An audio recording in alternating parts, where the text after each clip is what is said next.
outside the Garden of Remembrance where the protest is just about to begin. As you can see, even though the weather is a bit overcast, it hasn't killed these students' spirit. There's their comeback! We said fight back! There's their comeback! We said fight back! There's their comeback! We said fight back! There's their comeback! We said fight back! Rory Quinn! Keep your promise! Rory Quinn! Keep your promise! Rory Quinn! Keep your promise! I'm here joined with Dave from IT Carlo. Dave, what's your role as a steward today? Just to keep everything in order, make sure there's no trouble, just keep them all, make sure everything goes well and everything goes to plan and we get our point across safely. And you got the bus up this morning, did you? Yeah, we came up left Carlo about 11, we're up here for 12, we're the first ones up here and we really hope to get our point across and, keep the fees down and make sure we keep the economy going. And there was a good atmosphere on the bus, was there? Brilliant atmosphere, everyone's up for it today. We really can't hit home how bad we want to make sure the grants don't go up. What would it mean to you if they brought in fees next year? I'd say Rory Quinn is really going backwards if he does that. You can't promise something and go back on it, especially if you're that high in the public light. You can't do it, it's not on.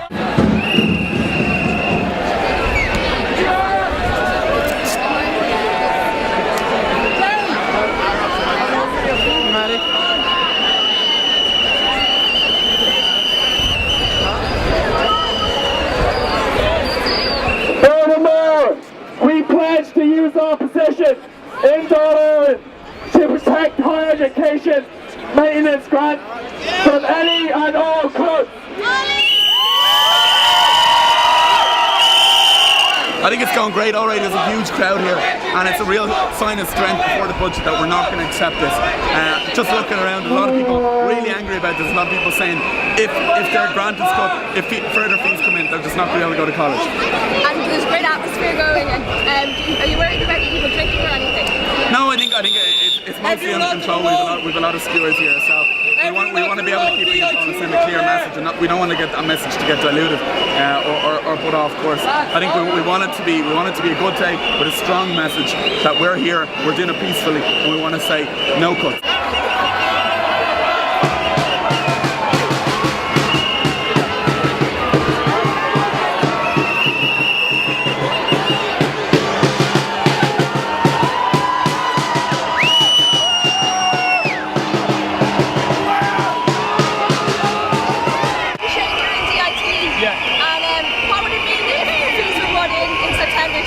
That would mean that a lot of friends of mine in college would have to drop out. I might personally have to drop out because I can't afford to pay those fees. I wouldn't be able to get a grant. People that I know won't be able to get a grant. Postgraduates would lose their grant and wouldn't be able to go to college. There would be less education, less people in the workforce later. The thing is, we're the people that are going to get the bigger degrees and we're going to end up paying more taxes, so we'll be paying that money back. So if they cut our education now, who's going to pay for it later in the future? No one is. I'm joined here by Gary Redmond, who's president of the USI. Gary, what's your name? We've absolutely no idea of numbers yet, but students have been travelling from all over the country since very early this morning. I think we absolutely have a massive crowd. All of Carnell Square on the other side there is full, and we're here today to send a message very loudly and very clearly to the Education Minister that pre-election promises must be kept. Now, responding to the Leader of the Opposition, Micheál Martin, in the Dáil this morning, the Tánaiste has said that there's a line in the agreement with the Troika that means that college fees have to increase. And I'm going to ask the Tánaiste once and for all, publish the line in the agreement with the Troika. How come it's only come out now when he's under severe pressure to keep his pre-election promises? And yes, if that line does exist, he must have known about that before he made his pre-election promises. There's an awful lot of students, and not only students, parents and families across the country who are struggling to pay mortgages, who are struggling to keep food on the table for their families, and all they want to do is give their sons and daughters an opportunity at an education, and this government is going to make that impossible. And you keep saying that the government should not increasing the grant or increasing fees. Have you considered making alternatives to funding universities? Well, the one thing I will say is that Michael Murphy, who's the president of UCC, came out at the weekend and said he needs about €4,000 per student a year. Michael Murphy and his colleagues in the IUA are nothing short of naive. Every single time the student contribution has risen, and it's risen 14 times since 1996, the universities and the colleges haven't got a single cent of additional funding, and nor will they on this occasion. Education needs to be protected in this budget. Education is the future of Ireland, and we must invest in education.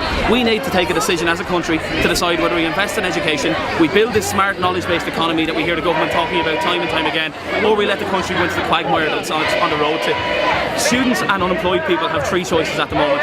They either go into higher education, they go onto the dole and join the 14.4% of people who are unemployed, or they emigrate with 110 Irish people every single day who are doing that. This minister and his government colleagues are sentencing families across the country to long-term unemployment or emigration, destroying communities, if he does decide to go ahead with this increase in fees.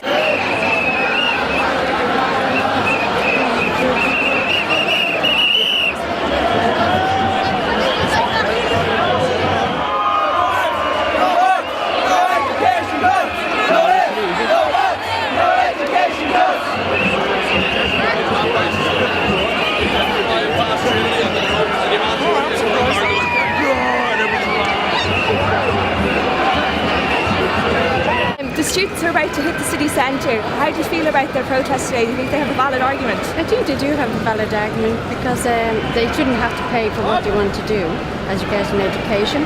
Right? Education should be free to students. You know what I mean? They shouldn't have to do the likes of this in order to get what they want. After all, they are the future. And do you think the rest of the people around here today feel the same way? Oh, I'd say a majority of them will. I'd say the only people that won't agree with will be the people that have loads of money. Yeah!